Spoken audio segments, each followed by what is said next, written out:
When the holidays start to feel a bit repetitive, reach for a Sprite Winter Spiced Cranberry and put your twist on tradition. A bold cranberry and winter spice flavor fusion, Sprite Winter Spiced Cranberry is a refreshing way to shake things up this sipping season. And only for a limited time. Sprite, obey your thirst. On a recent episode of 60 Minutes, Dr. Peter Attia said, we all need to start preparing for our final decade of life. Well, I'm starting with the one that's right in front of me. Stay tuned.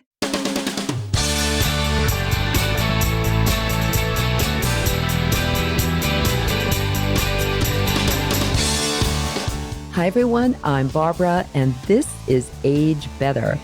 Today, when this episode drops, is a big day. Well, for me anyway, it's my birthday, and I'm officially 69. And I'm kicking off a brand new mini-series called Age Better, The Road to 70.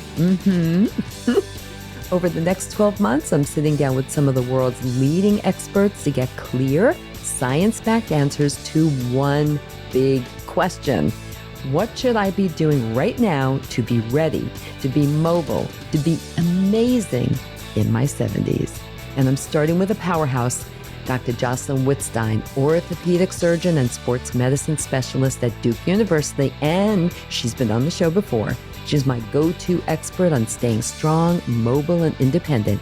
She's here to tell me exactly which exercises are essential for someone like me, including someone with a knee that has mild, sort of moderate arthritis.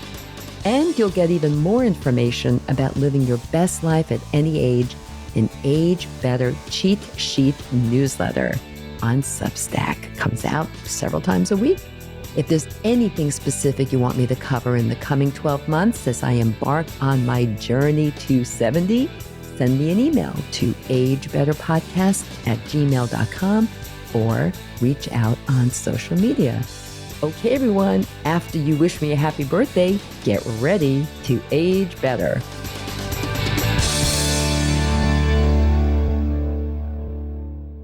Hello, Dr. Wittstein. Thank you so much for coming back to Age Better. Thank you for having me, and nice to see you again.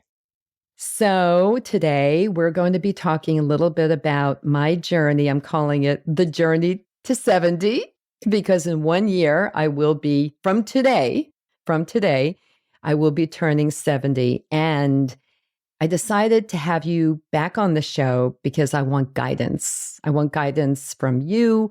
I want guidance from other people as amazing as you throughout the year. And so you're helping me kick off this journey to 70 that I'm taking very seriously, with a little bit of lightness too, I have to say.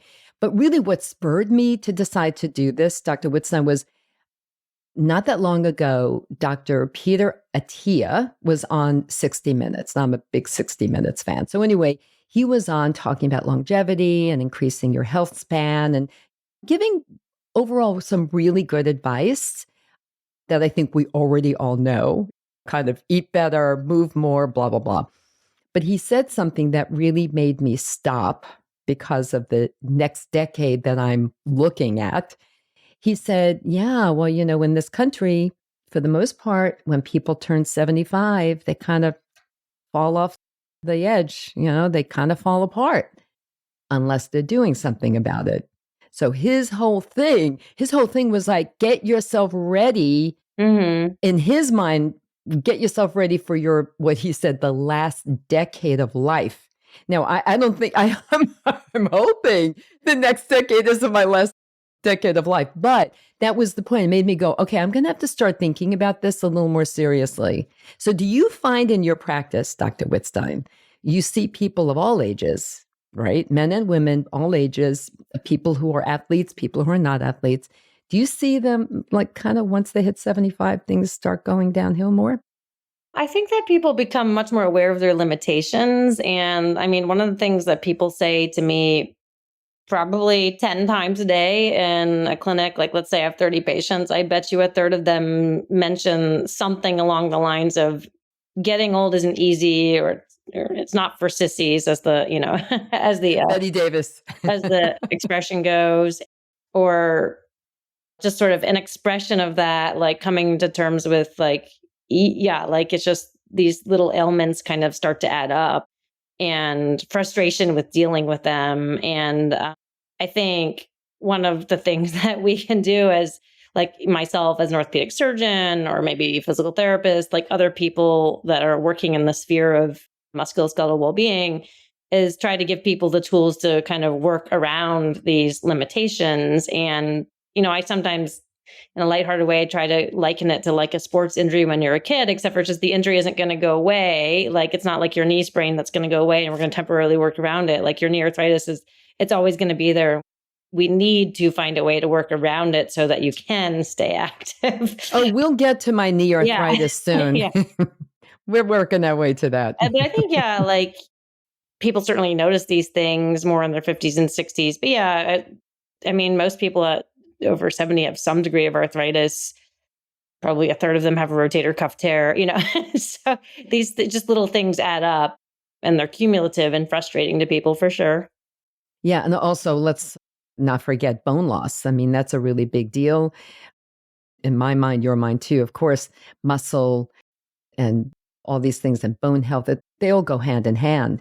And you really have to be focusing on all of that. But when I first started talking to you about this episode, I said, I want to kind of talk in broad strokes first. Like, what does everybody need to know? Like all women, not just me in particular. And we'll get to that. And then we'll kind of target it down a little bit more to my specifics, like with my knee. But muscle power, strength, bone health, of course, how important is that for someone who is looking at the 70s decade? Yeah. So one thing about bone health is that obviously our basis for bone health starts so much earlier in life. So if you're getting to your late 60s and you're approaching 70 and you've never thought about it before, in some ways there are some, I don't want to say like the die is cast, but there are some factors like kind of where you're starting from, which are going to be, they are what they are. Like you may already have osteopenia or osteoporosis and not have known it if you've never broken a bone, but certainly having the knowledge, like, what is hopefully most women have had a DEXA at least by 65, which is, I wish more people got them earlier, but like, hopefully you at least have the knowledge. And if you don't, certainly a test that you need to have if you haven't had that by the age of 65. So, kind of where you're starting. But maintaining our muscle mass and building our muscle mass, one of the reasons it's so important is that strength training does help us maintain our bone mineral density. It also helps us maintain our metabolic health, and it also contributes to our brain health, our cognitive health. There are myokines released through both strength training and cardiovascular exercise that are protective of our cognitive function. Yeah. Muscle kind of connects to all of those things. But what we'd like to do is, if you're arriving at age 70, hopefully with like good balance, good muscle mass and good bone density and good agility, all those things would help you not fall and break a bone, ideally. But we can improve upon some of those things even if you didn't start before the age of 70. Yeah.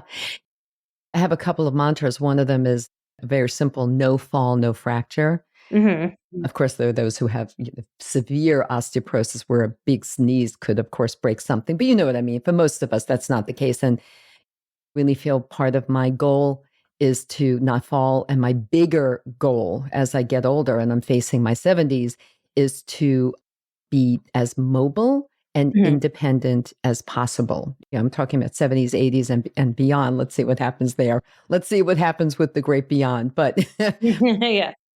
But you mentioned balance, because that is so important, because that will help you to not fall, of course. It's part of the agility and mobility and, of course, the independence. So let's talk about balance. How important is balance?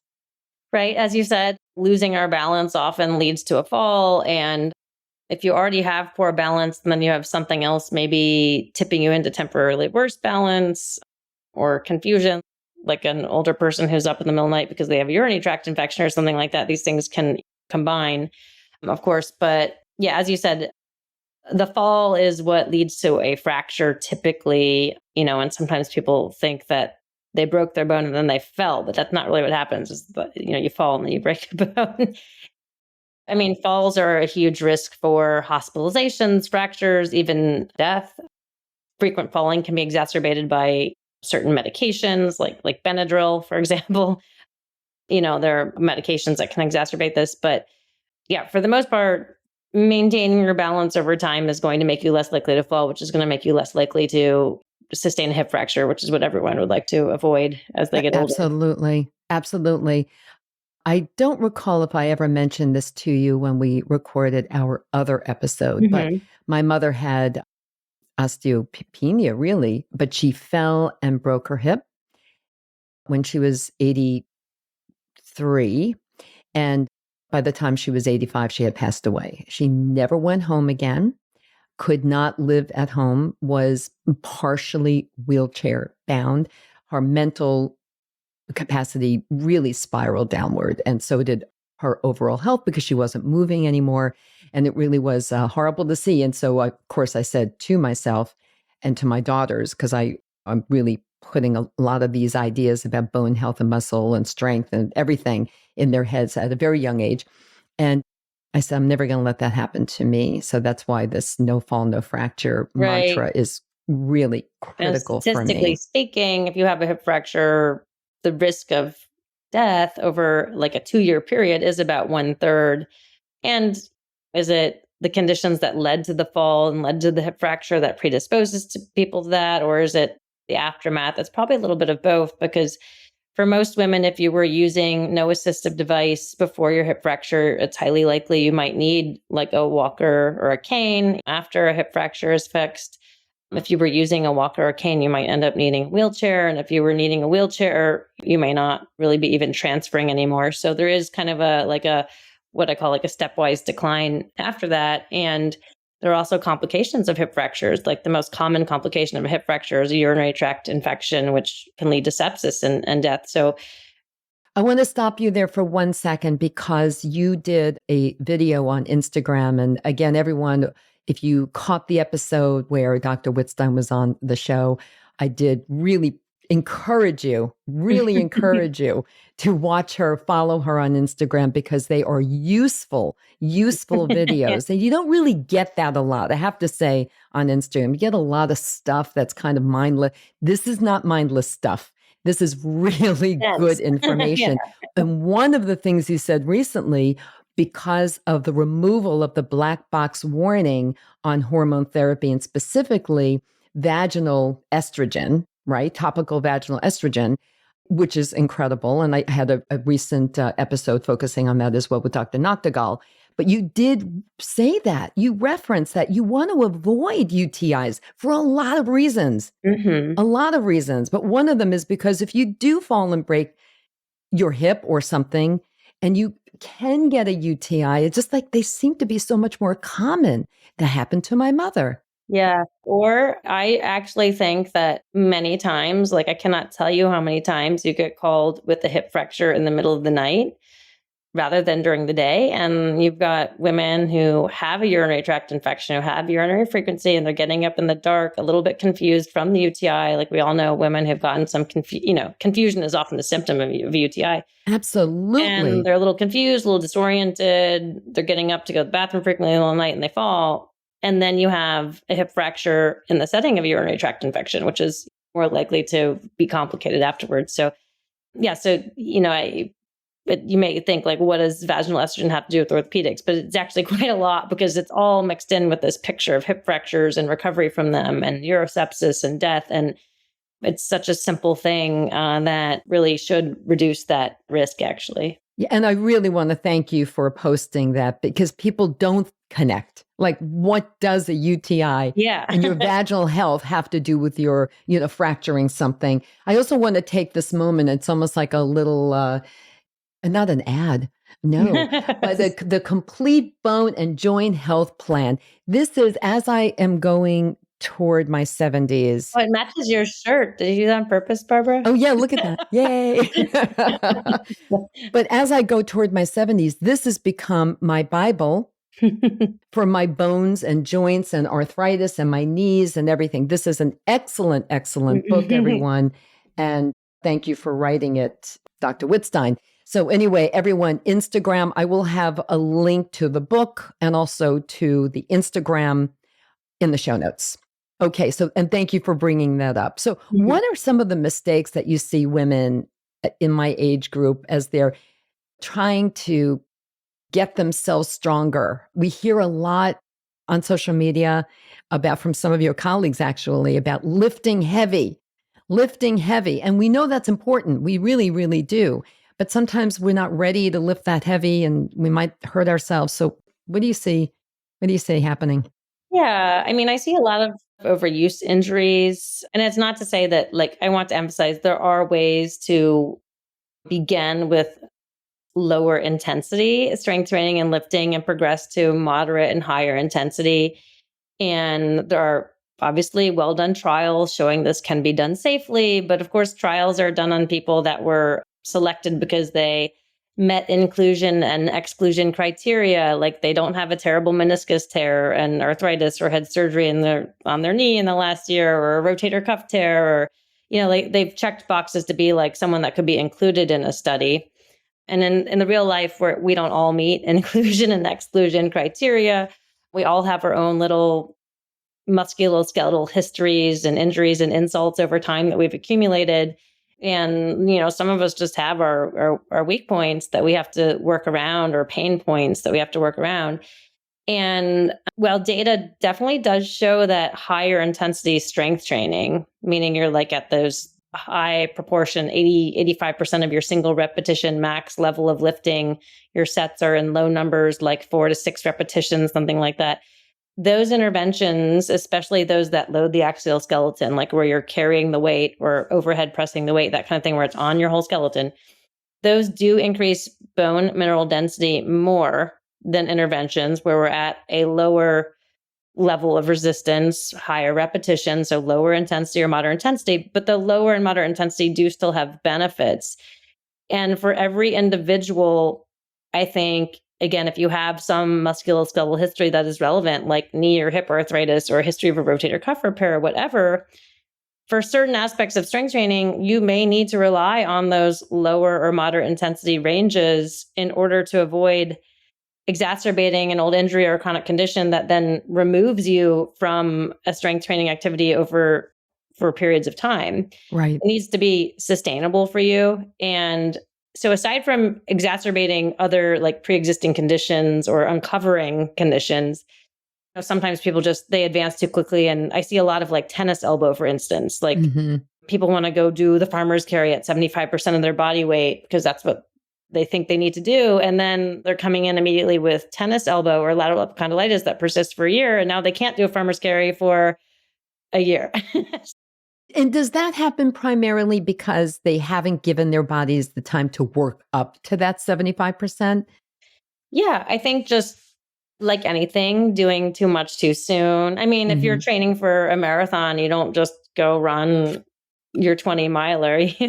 Right, exactly you build right. up to it over time. And if you're increasing the length of your long run on the weekend, you maybe have less mileage during the week and you're adjusting, and, it's a program. And even in these studies that were done, like the Lift More trial, classic trial on progressing to high intensity strength training in menopausal women, had a few months of like lead time where the women were gradually progressed up to the higher intensity strength training. So I think there can be issues with form, with advancing too quickly, with not having knowledge of some maybe coexisting conditions you have that you uncover during the process, or just getting some other overuse injuries that then seem like a setback. And then it becomes not sustainable for them and they stop. Yeah. When I started doing more strength training and more serious strength training, because I am a runner, right now I'm not running as much thanks to the knee, but I decided to go with a trainer who had a PT background. So she really understood Yeah, she's terrific. And she really understands my current limitations and then helps to build up my strength with those limitations, including things like the farmer's carry. I mean, that's my new obsession. In fact, you and I together, actually was you with your input from my column for 8-Year P, which is coming out like in a month or so, is specifically about the farmer's carry. So I'll make sure I share that with you at some point.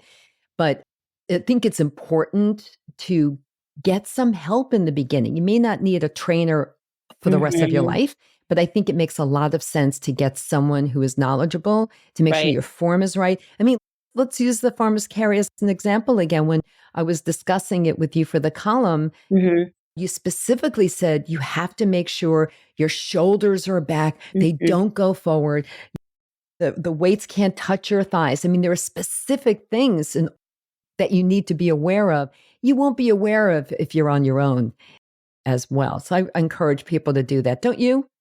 Yes. And I think, again, because so many people, like as they're approaching age 70, for instance, I mean, the most common condition people are working around is arthritis. And I think working with a physical therapist can be really beneficial. Not like you have to do this forever, but just finding the ways to, there's kind of a couple of goals of strength training. Like for bone density, you do want to be actually carrying the weight and loading it across your axial skeleton, your central skeleton. You want it to load your spine and your hips. So that's where some of the components of the Lift More trial, if you think about what exercises are included, it's an overhead press. Again, the load is being applied across the axial skeleton. It's a deadlift. You're lifting and carrying that weight, and a squat. Of course, you're holding that weight, and then you're also going through the squatting motion. Now, those maneuvers are going to load your spine and your hips and build muscle mass. But for someone who has, like, let's say, severe knee arthritis, they may tolerate like a deadlift, like a Romanian deadlift with like less knee bend, and they'll be okay with an overhead press, but they may struggle with a back squat or a deep squat because of their knee issues. Okay, so maybe they'll tolerate a hex bar squat, which is a little bit less knee bend, or maybe they just can't do the squatting part heavy and they need to do that lighter and more reps, but they can still build extra muscle mass because there's still metabolic health and brain health benefits to building more muscle mass. Like maybe they need to do more open chain, quad, and hamstring work that loads their knees less. It's not going to give them the load of their axial skeleton for the bone density as much, but you can complement those things. So again, like a physical therapist could help you combine some of the load-bearing strength exercises and then just exercises that will hypertrophy your larger muscle groups for the other benefits. But I think sometimes those things have to be combined for people who are dealing with, again, the most common thing I see, as a barrier for people is actually knee arthritis.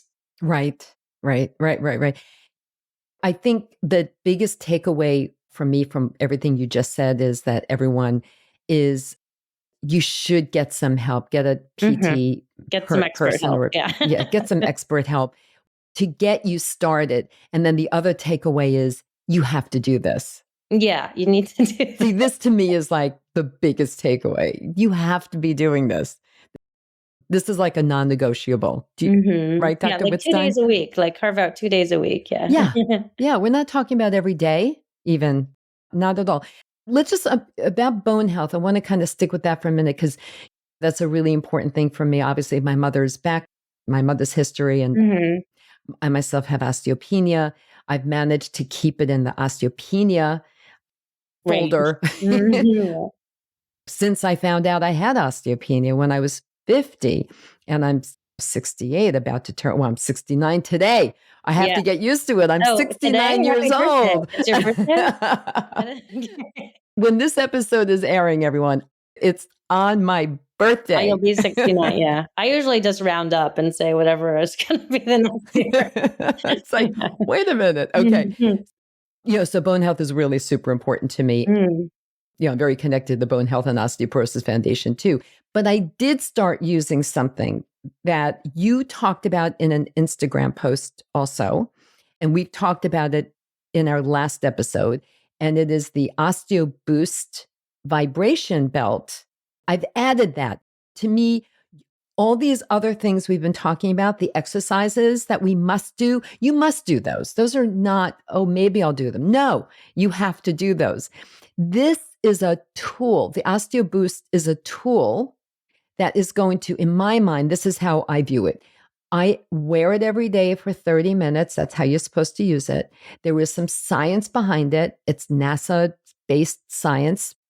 It seems reasonable to me, like it makes sense to me. It just does. Yeah. And so we will see how it does. My hope is that it will, I won't progress. That is my goal. I don't want to progress. Slow progression of bone loss. Exactly. And that's another thing that people don't really understand is that the natural history over time is to lose some bone density.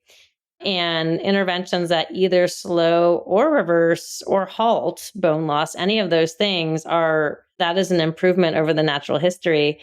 So it's kind of a funny thing to think about, but you're just reducing a negative impact of, of something. Oh, I got a cat here in the background. So Oh, yay. Bring the cat in. My dog was around, but my husband just took him out for a while. Yeah, she may just sit there. She's funny. But that we know what's nice about that intervention is that you can do other things while wearing that, which is, Yeah, you I just think, can't sit actually down. That's the only, you just can't sit down. Like you yeah, can't drive somewhere, you can't you sit could like we're walk, doing now. yeah. Yeah. So I think that is a nice thing about that intervention. Yeah. Yeah. And for me, I'm doing it. Let's see what happens in a year when I get my next bone density. So, but it's things like that. It's tools like that I'm trying to see what else is out there, especially with guidance from you, Dr. Wittstein, and try them out. And again, with the goal being to build up my muscle mass and to keep me from progressing to full blown osteoporosis. That is my personal goal. Let's move over to core strength because it is connected, but I feel like sometimes it doesn't get enough focus. But your core strength is very important. Helps you not only with your legs, but help you get up and walk and sit down again. And let's talk about core strength. Yeah. So I actually think with computers and just even in youth, like the amount of time that people spend on screens and things like that, not climbing trees. I mean, I see like even teenagers sometimes where I'm so concerned about their core strength. The way they come and sit on my exam room table, they're just like so slumped over sometimes. And I just want to fix everyone's posture. I can't stand a slouch personally, but I think people, the more sedentary we are, I think that has a huge effect on our core strength.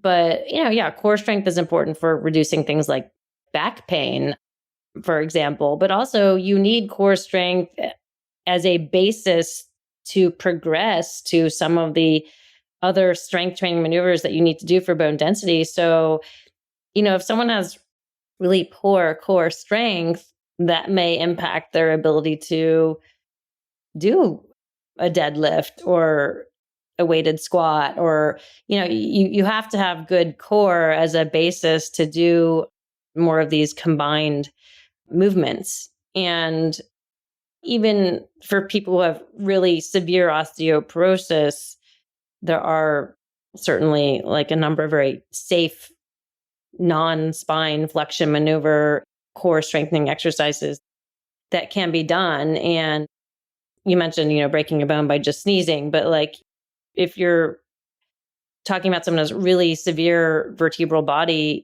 osteoporosis, having good core strength can protect some of the stress that might be put across their spine. So Right. I think for back pain and just general mobility, ability to kind of, as you said, get up out of a chair or bed, but also having the basis for some of the more complex strength training maneuvers that we need to do. You just shouldn't be doing them if you have really poor core strength. Probably you might need to do them body weight based only at first and build up some of that core strength. I want to point out to everyone in your book, your wonderful book, The Complete Bone and Joint Health Guide Plan, you do have photos of you doing, and your co-author, doing certain exercises for different parts of the body, including for building up your core. So I just wanted to point that out. This is a really good roadmap, everyone, for achieving what it is we're talking about achieving. Yeah, and you'll have to tolerate the pictures of. They're great photos of you. And I love that. I love that it is photos of you, in here. So, and of course, everyone, we do get to see Dr. Wittstein doing very amazing things on her Instagram videos. I mean, sometimes she'll jump on boxes, she'll jump off it because she's really big into jumping. You like jumping, don't you, Dr. Wittstein? Yeah, well, I always try to show variations because, the same exercise isn't for everybody. But Yeah, jumping and impact are a good way to, particularly to improve our hip bone density. So if you look at all of the studies on resistance training, there tends to be a larger increase in lumbar spine and our spine bone mineral density in response to strengthening than there is in the hip. There's still an improvement in bone mineral density related to resistance training in our hips, but we see a larger effect on the spine actually. But impact training has more of an effect on our hip bone density than the spine. So it's nice to have both of them as part of your plan as a complementary thing. If you can, obviously. I mean, yeah, if you can. So like jumping isn't for everyone. Sometimes people have like a foot condition, like, I don't know, sesamoiditis or some plantar fasciitis that keeps them maybe temporarily from jumping and doing impact. Or maybe, again, we talk a lot about knee arthritis. Sometimes people's knees are going to swell if they're jumping and doing high impact, or you might need to minimize the amount of exposure to that. But the nice thing about jumping is that you don't actually need a ton of exposure to see some benefit from it. It could be as little as 30 jumps a few times a week. And for people who really can't jump for various reasons, or let's say you're new to impact exercise and you already have some osteoporosis and you're wanting to like kind of build up in a more gradual way in terms of your exposure to impact exercises, we've talked about, heel drops are a nice like early intervention that you can make that doesn't really have flight and takeoff, but you're kind of going up on your tiptoes and then dropping down onto your heels. And that creates some of what we call mechanotransduction, that sort of impact that creates vibration that basically turns a mechanical signal into a biochemical signal to build bone, right? And so heel drops are a great baby version of the most extreme version would be like a drop jump with a rebound, but there's a lot of gradations in between. Right. And talking about heel drops, I also interviewed you for another AARP column about heel drops, which is which is coming out very soon. Might be out actually as we're speaking. Yeah, maybe it is. As this is airing. But I'll make sure everyone sees that as well. Let's go, like we're talking about jumping. Let's jump over to knees. I mean, I just very quickly, now we are talking specifically about me, everyone. Yes. It's all about Barbara. Yeah. I started running at 50. I really wasn't doing much of anything. I did Jane Fonda back in the day, that sort of thing. But then kids, work, everything, I just really did not. And I was not an athlete in school, not at all. My mantra then was don't make eye contact. So then you wouldn't be chosen for the basketball team or just that was me. That was me. I was one of those in school. And we had great sports in school, but I did not partake. So anyway, fast forward to 50 and I went through menopause. I said, oh, wow. So I'm kind of in that same position. Like this feels very similar to me. As I'm facing 70, I have a year. In that case, I had just turned 50. I was like, what? Wait a minute. What? How did that happen? And I really felt I wasn't ready. And that's when I wrote my first book. And in that case, I interviewed great experts in all different aspects of life, including health and exercise and all that, but in other ways too. And the result was the book. And I feel the same way right now. I didn't feel that way from my 60s. To me, it was like a continuum from the 50s to now. But now I do feel things are changing. So now we'll get to that. So I started running and then I started running marathons. I've run 17 marathons since 50, most of them New York City marathons, but others. And I really enjoy running. I enjoy my running community. And it has been horrible for me to not be able to run this last almost year and a half, actually. I did a rookie move and ended up getting a stress fracture with a little meniscus tear, blah, blah, blah, thrown in for good measure. And then some arthritis. And where the injuries have healed, the arthritis is still there. And it has actually gotten a little worse. It is not bone on bone. It is, however, I've been told only as an adult that I'm a slightly knock-kneed. I know there's a medical term for it. And so that's where it is. And one doctor has told me in New York that a partial knee replacement might be in my future. Really what I'm looking at is like, so what do I do? I may be there, I may not be there. Can I still run? Should I still run? Is it based on how I feel? Yeah, you're What? kind of in like what I call knee purgatory. Yes, it's knee purgatory. That's Yeah, exactly what it is.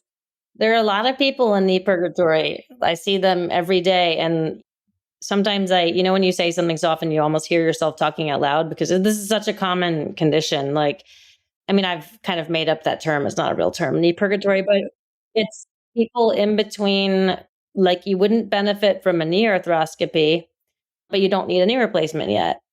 And you're in the land of like symptom management and just constantly threading the needle between like, can you manage the symptoms but still be satisfied I'm with your not function, satisfied. quality of life? Yeah. So what I tell people is there isn't really evidence that running causes knee arthritis, but we do know that if you have some knee arthritis and then you are participating in more high impact activities, it can exacerbate it. And that evidences itself as like swelling in your knee. So I have patients who have some knee arthritis who run and they're mostly fine. But I have other patients who every time they run, they get a large knee effusion, which is your body talking back to you. That means you're wearing off little bits of cartilage in your knee joint is trying to basically resorb it. And so the knee effusions are a bad sign that you're like exceeding the physiologic envelope of that knee. You're just pushing it more than it will tolerate. So I usually tell people like kind of let knee swelling be your guide. Like if you're able to run a limited amount, like if you can do a few miles a few days a week without getting a big knee effusion, like all that fluid on your knee, like that may be enough to satisfy someone with some cross training in between and some other stuff. I have some patients like their knee just doesn't tolerate any running. If they run at all, they just get a knee effusion and then it's swollen for a few days and it keeps them out of other activities and then that becomes not worth it, you know. Yeah, I can see that. I can see So, that happening. kind of the list of things that people can do is you can change your surface, like a bridle path, kind of like a packed dirt rather than pavement or sidewalk, Hmm. less mileage, more rest days in between. If you're lucky, some people have access to something called an Alter-G treadmill, which is a treadmill that removes a little bit of your body weight from your impact. And, you can actually pay physical therapy places to go and use their Alter-G treadmill sometimes. And that kind of satisfies that itch for, some people to be able. I have to tell you, I steer clear of treadmills. I fell off of one once, but I just don't like them because part of the appeal for me is being with my running group and being outside. I completely agree. But, yeah, when you're desperate. Yeah, no, I get it. It's an option. Right. And then depending on severity, some people, we don't like to overuse steroid injections, but some people will respond well with mild to moderate arthritis with something called low white cell autologous conditioned plasma injections, which is a form of platelet rich plasma, something derived from your peripheral blood that can be done in clinic. What's the research on that versus the PRP? Because I've had PRP. So that it's just a form of PRP. Yeah. Okay. It is PRP, but it's white blood cell reduced. So it's a slightly different form as compared to what's injected for tendonitis and things like that, or tendinopathy. Okay. But yeah, so that can help some people. There are mixed studies on whether or not it should be combined with what's called visco supplementation, the lubricating type of gels. The hyaluronic I can acid. show you studies that show it's better without. I could show you studies that says it's better with. One thing I don't tell people to spend exuberant amounts of money on, because there's just not evidence there. It's not been shown to be superior to PRP, is you'll hear about stem cell injections. Yes, I've heard about that. Yes, it's probably not going to hurt you. You could spend a lot more money on it. It's more invasive. You're usually this involves like aspirating like bone marrow aspirate from your hip, or it could be fat cell derived, for example.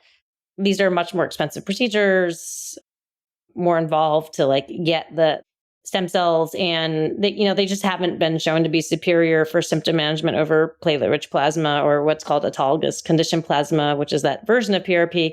So I don't, it's much less expensive to do the PRP, their equivalent results. And so long and short, I think if you're going to try something biologic, that's what I tell people to try, but it's probably not going to help severe arthritis. It's more likely to help mild and moderate. And then What else can you I try? have moderate. I have Yeah, you've moderate. got I'm in the moderate. So moderate it's a range. reasonable I'm to in try. purgatory. You're in purgatory, yeah. There's some evidence that vitamin D supplements that are like at 2,000 international units per day or higher can help reduce knee pain. I take 5,000 a day and I have for So years you're already doing that. Yeah. already. Yeah. At the gym, I'm doing specific exercises to kind of build the muscle around around it, the yeah. knee to make my legs stronger, my knee area strong. Yes. And I don't think you need to lose weight. There's evidence that people who are No, I overweight don't think can right. reduce their knee pain, of course, by removing stress. So you don't have that. It's really all about, can I run a marathon again? And I think I psychologically had gotten used to the idea that perhaps my marathon days were over, and then doing other things, walking club that I started and trying to roll them out across the country, and the Japanese interval walking training method, I'm doing that. So, and I kind of add a few seconds of running into those when I'm speed walking. So I do get my little running fix a few times a week, but running marathons is like, it's just such a fun. I love running races, so it's been very tricky for me. Right. Emotionally. I mean, I don't think whether or not you run another marathon is going to change the natural history of your knee in terms of whether or not you need a knee replacement someday or not. I think it's more of like, are the symptoms that you get from the training and trying to get through it giving you more discomfort than joy? Yeah, that's really what it comes down to, right? Mhm. And if you actually have mostly lateral, like if you were told you're knock-kneed and someone recommended potentially a unicompartmental or a partial knee replacement, that usually means that actually some of your arthritis, it's mostly in one part of your knee. It's kind of more in that part of the knee than the other because that's the alignment of your limb. People in that situation can benefit from something called an unloader brace that you can actually train and run in. I have one. It's my best friend. Yes. Those actually help an unloader. help people. And what an unloader brace is it temporarily tell everyone what that is Yeah. because, other people may have this and don't know what that during the is. offending activity, which for you, offending meaning it's something you want to do, but it causes you symptoms, like you enjoy it, but you want to minimize the symptoms that are not fun, like pain or swelling. During that activity, it sort of presses on the leg above and below in a way to shift the load more onto the normal cartilage of the knee, away from the part that has arthritis. And so this can work well for people who have arthritis just on one side of the knee and not on both. And so basically during the activity, if it's shifting some of the load onto the healthier cartilage away from the worn down cartilage, you're going to get less pain and swelling during the activity. And then you can remove the brace and then go back to whatever walking or your other activities of daily living that don't pound on it so much. And it's basically reducing the stress that the arthritic part of your knee sees during the running. So like that may help you get through.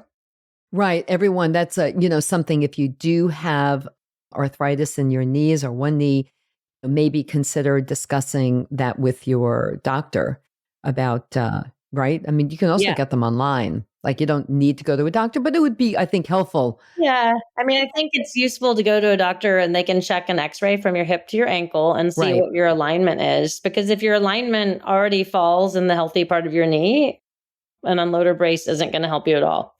If you're like, when we say alignment, like think of a plumb line that drops from your hip bone down to the middle of your ankle. And it's like, where does that weight fall in your knee? If your weight is falling in the bad part of your knee, it's going to be helpful to unload that part. But sometimes I have patients who, maybe their arthritis is in one part of their knee because they had an old meniscus tear or something, but their alignment is already falling on the side of their knee that doesn't have arthritis, and they're not going to be helped by an unloader brace. So I think it's helpful to make sure you're actually a good candidate for one. Yes. Okay. Good point. Very, really good point. So, talk to your doctor about that. And I have a question too about partial versus full. If you're kind of heading in the direction of maybe needing a partial a knee replacement, does it make sense to just go ahead and get the full? Well, it really depends. Sometimes people have a little bit of arthritis in other parts of their knees. Sometimes it's truly isolated to just one part and truly related to your alignment. Like if that's the case in your situation, you would likely do very well with a partial knee replacement. And then with knee replacements, people can go back to tennis and golf and bowling and pickleball and Pickleball. I don't I actually, steer clear of pickleball. I mean, that's too much pounding.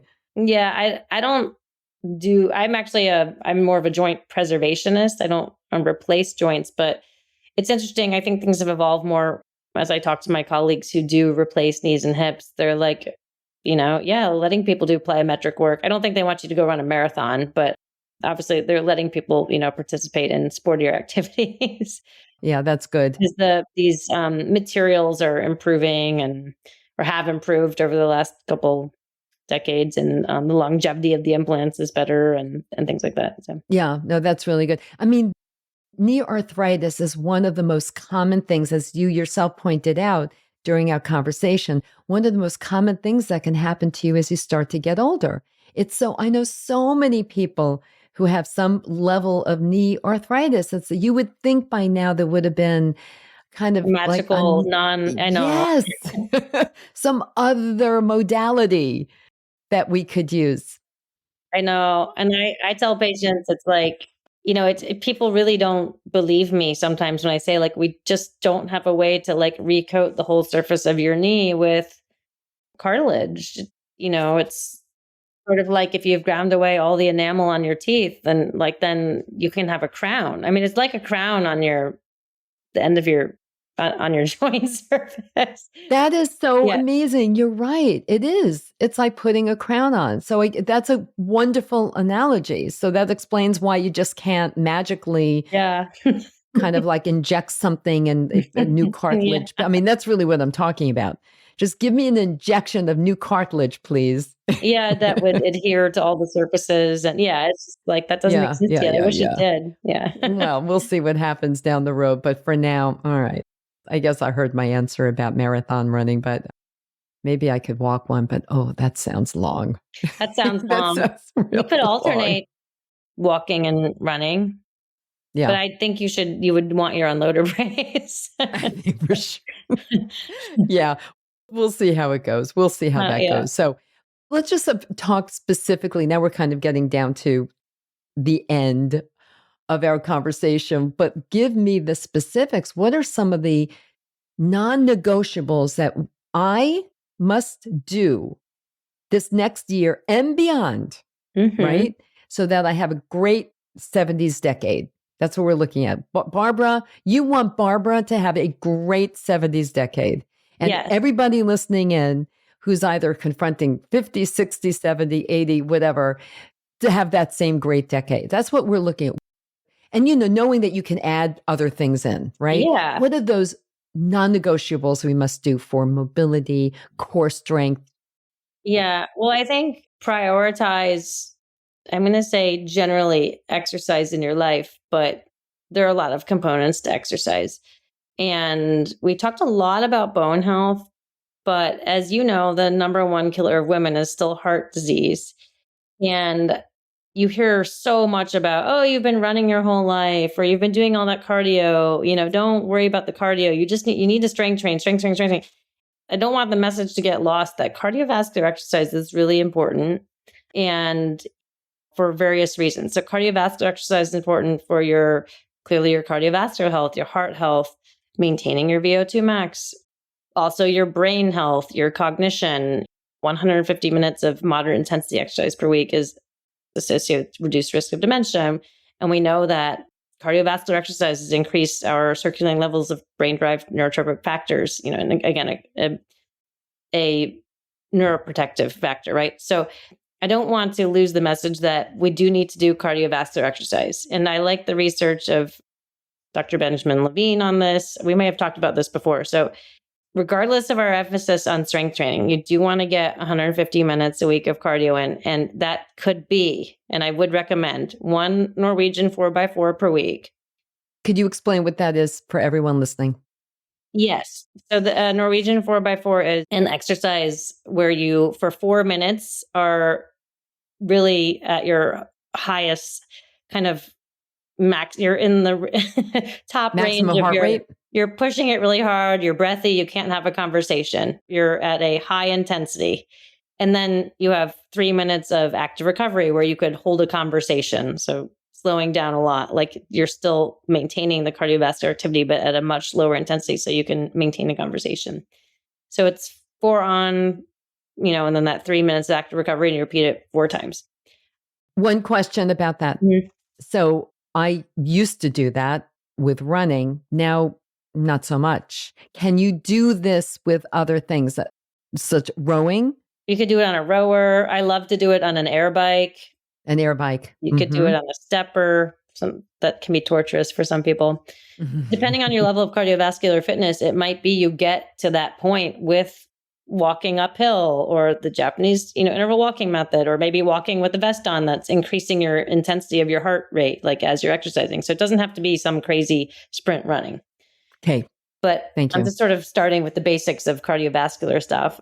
So that a few days a week of 30, 35 minutes of something zone 2, that could just be walking, and then an endurance day, something that's about an hour. So that could be walking for an hour. So cardiovascular exercise for your heart, for your brain, including a little sprinting, like 1 Norwegian 4x4 per week, I think is great. Then the muscle side, the strength training side, again, for your metabolic health, for your bone health, for your brain health. We've talked about the importance of exercises that are load bearing, where you are basically carrying the weight. And again, the classic example being those maneuvers within the Lift More trial.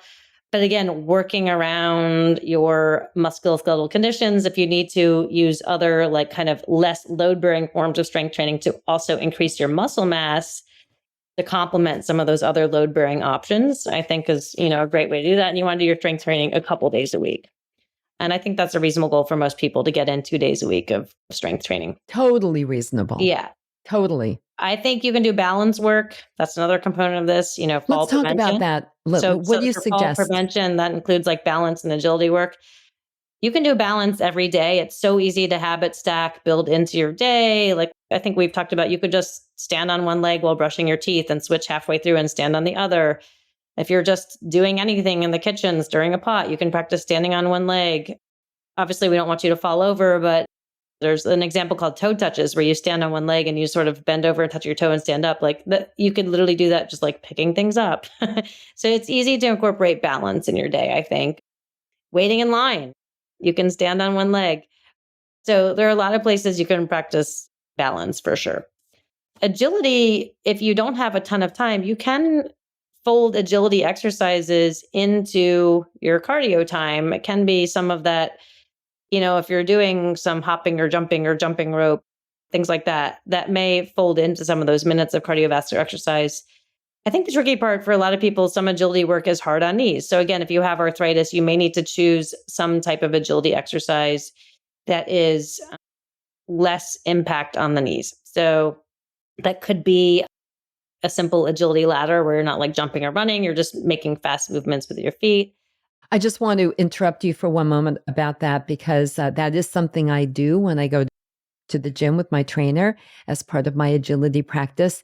And I had never even seen that before until I actually started working with her. But until then, I saw it on one of your videos on Instagram. Yeah. And you kind of laid it out there. I mean, everyone, you really just need to go and just click through all of Dr. Wittstein's many, many, many videos, because again, they're highly instructive, very educational, and easy to follow. You could make an agility ladder with lines of chalk on your driveway. Right. And then you just kind of step. It's kind of hard to describe and talk it through. You kind of step really as quickly as you can, going all the way left and then all the way right. And it really does work. It really helps you to kind of move quickly. Like little fast foot movements. It doesn't have to have fast foot movements. Mm-hmm. And one of the other tools that I think is really fun, kind of expensive, but if you want to get something that is like, it's actually fun for people of all ages, and it doesn't have to be high impact, but is a balance and agility tool, is something called Blaze Pods, where you stand in the center of these little pods that light up all around you. You place them around you, and when they light up, you have to touch it with a foot. And you can time yourself for like the number of touches in a minute. And you can like compete with your kids or whatever.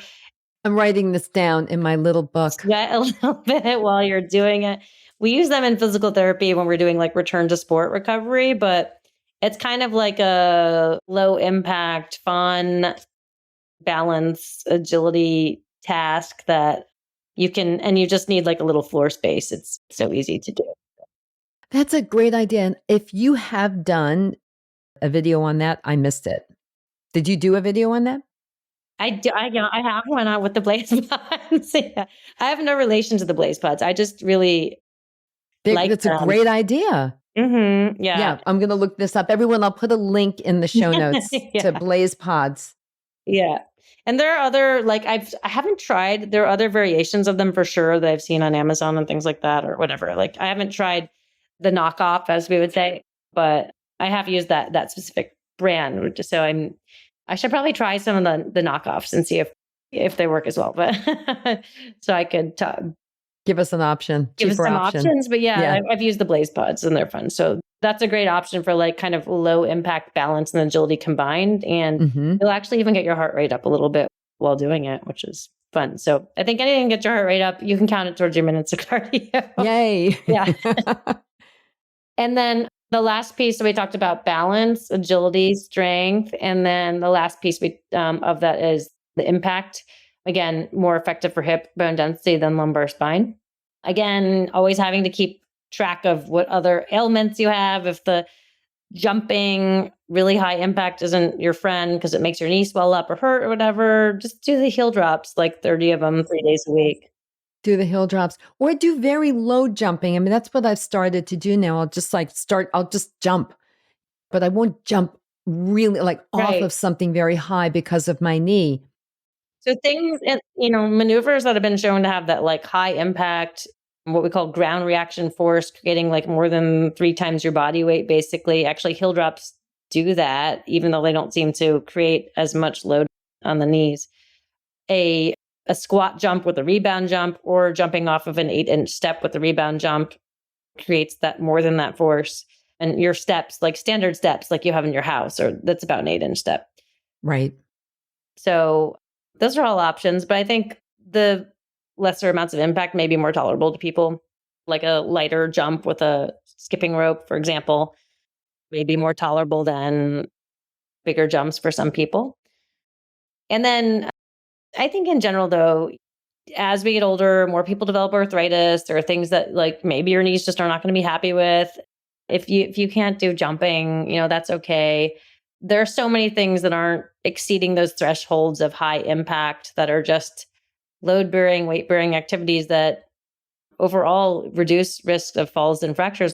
Like walking is a classic example. It doesn't have high ground reaction force, but it is a form of using and load bearing and weight bearing on your legs that it's these forms of use and loading of your legs are things that are likely, they're the opposite of disuse. So they're slowing the loss of bone density over time. Like if you're on crutches, you lose bone density in your legs. If you're in outer space and have no gravity, you lose bone density. So walking isn't a high impact activity, but even if it's not increasing your bone density, there is plenty of evidence that being a regular walker does make you less likely to fall and break a hip later on in life. So, right. Everyone, just so you know, the Japanese interval training method of walking, it's actually done wonders.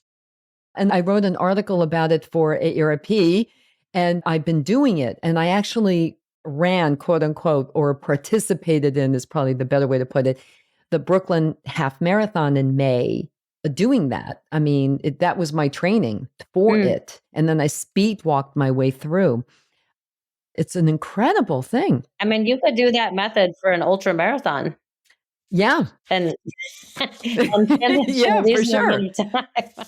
Yeah. You kept going the entire time. For those of you who can run a little bit, what I now do, as I kind of mentioned earlier, it's about speed walking and then you're slow walking, speed walking, slow walking, or normal walking. And then during the speed walking period, I'll throw in a little running, like 20 seconds, a couple of times. Yeah, just to get your heart rate up. Yeah, just to get the heart rate up. Exactly right. As you were saying, like the whole 4x4 thing. So it's like a variation of the Norwegian 4x4 in a way. Yeah. I have one question, though, about the core. We talked about it. I wanted to ask you, then, and I forgot. What do you think are like one or two great exercises to kind of maintain that core strength? Because I think that's really important for balance as well, as we said. I mean, like, is it the plank? Is it farmer's carry? What do you think? I mean, I like planks, dead bugs, hip bridges, both Copenhagen and side planks, working your adductors and your abductors. Yeah, those are all good options. And as you know, we have a whole section of core in the Yeah, I was going to say, I'm holding it up again, everyone, because it really is all in here. I mean, so much of what we've been talking about, but of course, it's always so much better to hear it directly from the expert. But this book is so usable. And it's also, did I mention the recipes? Great recipes, by the way, fabulous recipes too. But yes, you can actually see the movements in the book, and there'll be a link to that. All right, so that's good. Well, you know what? As I'm inching my way toward 70, I know I'm going to call on you again, Dr. Wittstein. Yeah. And we talked about exercise day, but there's a whole, of course, dietary component that we didn't even touch on. Yeah, no, we didn't even touch on that. Yeah. We didn't. Let me just, since you brought it up, I just want to know, what is your opinion about protein? Because we are hearing specifically for people of this age group we're talking about, not your 20-year-old who's running ultra marathons. Yeah, I think the daily value amounts are quite low. It's the minimum amount to intake to not be in a disease state, basically. So that's, those are quite low. I think 1.6 grams per kilogram of ideal body weight is reasonable. I mean, personally, I probably through meals eat maybe 90 grams of protein per day and then have a couple little snacks in between that add some extra. So maybe like 120 or 110-ish. I mean, 110. Okay. I think some of these numbers floating out right now are really high, and I think this is a very vague statement. I don't like thinking too much constantly about calculating everything that I'm eating. So Yeah. I kind of aim for about 30 grams per meal. And then in general, I would say I probably have a snack or two a couple times a day that tends to have some protein in it, like a Greek yogurt or piece of Jarlsberg like cheese or something that has exactly. That sounds like me. 7 grams of protein and a bunch of calcium in it. So I think if you kind of surround yourself with healthy choices, things that have a lot of fiber, lean proteins, fruits and vegetables, and kind of generally aim for about 30 grams of protein in a meal, you'll probably end up okay. But I hate to constantly overanalyze and be calculating constantly all the time. But I think after a while, you'll get like a little bit of a sense in your mind of what you've eaten for a day. But I think probably if you don't know a lot about nutrition or you're having to think about a lot at first, that may be helpful to be more calculated. Yep. And then I think you kind of get into habits of certain things you like to eat. Like I usually eat for breakfast an omelet that is, I call it like a yolk, like a reduced yolk omelet, because I do want like 1 or 2 yolks for the added nutritional value of what's in the yolk, like vitamin D, for instance. But I don't want all yolks because you can get a lot more protein, less calories, less cholesterol with more egg whites. So I add in some extra egg whites with 2 regular eggs. And then I always include some sort of high bioavailability calcium green or something in there. And I usually have it with some avocado. So I'm getting some fiber, piece of I'm obsessed with this sourdough from Wegmans that it's like this whole wheat sourdough. Good to know. And so I usually have that. And then whole wheat sourdough from Wegmans. Okay. Yeah. But good. Like, for instance, if I kind of eat something like that for breakfast in the morning, you can kind of like, I don't always have the exact same omelet, but there's, I have like variations on something like that. And you can kind of get into a groove and get adequate nutrients by sort of eating certain types of things over the course of the day. But I don't want to eat the same thing every day. So I have a lot of variations on different things that I eat. Which you do in your book. I mean, you offer those variations in the book with the recipes, which is really very helpful, because when people are saying, okay, I want to take this seriously and I really want to have a plan and do the right thing, but also eat well and have Yeah. it be interesting. And we like food. You need like the building blocks, and then you just plug and play, and you don't have to eat the same thing all the time. Right. Another question about one more topic that's a hot topic. And I actually had a full episode on it about creatine. Mm-hmm. What are your thoughts on creatine? Like, should women in midlife be taking creatine every day? Yeah. So we're seeing more and more research on cognitive benefits of creatine as we age, but the benefits to bone health seem to be indirect. There's not a direct impact on your bone density of Right. creatine monohydrate. But in the setting of regular strength training, creatine monohydrate can be helpful in terms of increasing lean muscle mass and strength training. So there's an indirect benefit to your bone density, because we know that there is obviously the benefit of strength training on your bone density. So that is a habit that I include, the Yep. 5 grams per day of creatine 5 monohydrate. grams per day. Because Mhm. I've seen some research that about the cognitive benefits, but you need like 10 Yeah. grams a day. I know. And I think, yeah, I'm probably not a super fast adopter on the higher doses, but Yeah. Okay. some of the research on potential cognitive benefits does indicate that there may be some benefit to higher doses. Right. But I'm going to wait and see. Sounds like you're waiting and see. I'm kind of a wait and see. And the 5 gram per day dose has been studied for a long time, and we can see some of the muscular benefits from that. But yeah, I'm continuing to watch that data before something that you do every day forever is a big deal. It's probably fine. Yeah. But I haven't increased my intake. Yeah. Okay. I'm going to do what you do. See, that's why I had you on the show. Whatever you're doing, like I want to have what she's having. So, okay. So you're sticking with 5. So am I, by Yeah, golly. I'll keep following the literature. Okay. You'll keep us posted on that. Yeah. Well, that's really all I needed to know. I know what I need to do now. I need to read this book again and follow the instructions, the non-negotiables. I got it. Everyone.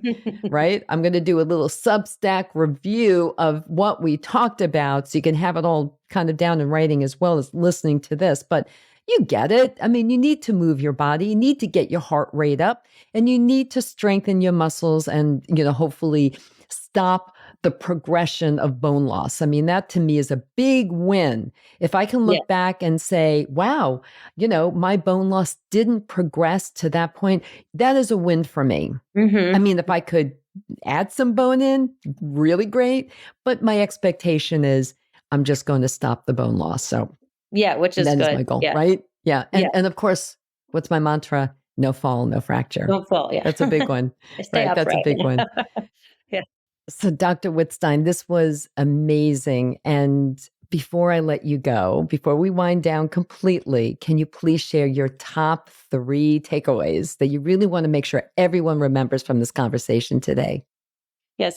I'll try to limit myself to 3, but I think my top 3 are remembering that we want to minimize barriers to entry for strength training, which is so important for our bone density. And so don't forget that there is still benefit to low and moderate intensity levels of strength training, even if you're working towards advancing to the higher intensity levels. If you just can't get there because of some of your personal, health limitations or pre-existing conditions, that's okay. There is still value in participating in low and moderate intensity strength training at higher repetitions for your bone density. Number 2, don't forget to utilize a physical therapist for that sort of expert help and guidance, especially if you are new to strength training or impact training, things that can help improve your bone density. They can be invaluable in your journey in terms of helping you avoid overuse injuries and navigating things like knee arthritis, like we talked about in this episode.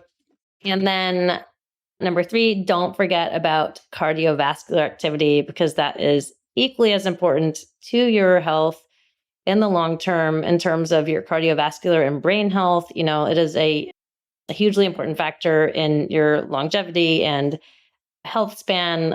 even though we are emphasizing and talking a lot about strength training today as this relates to your bone health. And if you ever need a reminder of the why and these things, cardiovascular activity contributes to your cardiovascular health and to your brain health, dementia prevention.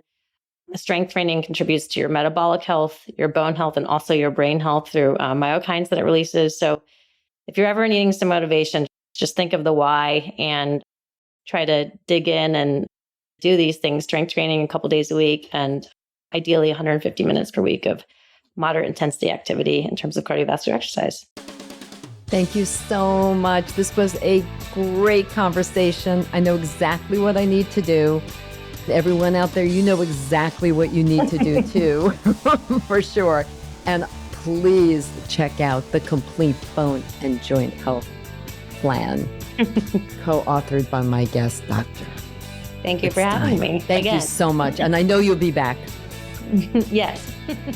Thanks for tuning in, everyone. If you enjoyed this episode of Age Better Podcast, please do a few things. First, share it with all your friends and family. Then, subscribe to Age Better wherever you listen to podcasts, including YouTube, so you never miss a single episode. Finally, if you have ideas for topics you want me to cover in a future episode of Age Better, send an email to agebetterpodcast@gmail.com or reach out to me on social media. Until next time, remember this: we can't control getting older, but we can control how we do it. Talk to you soon.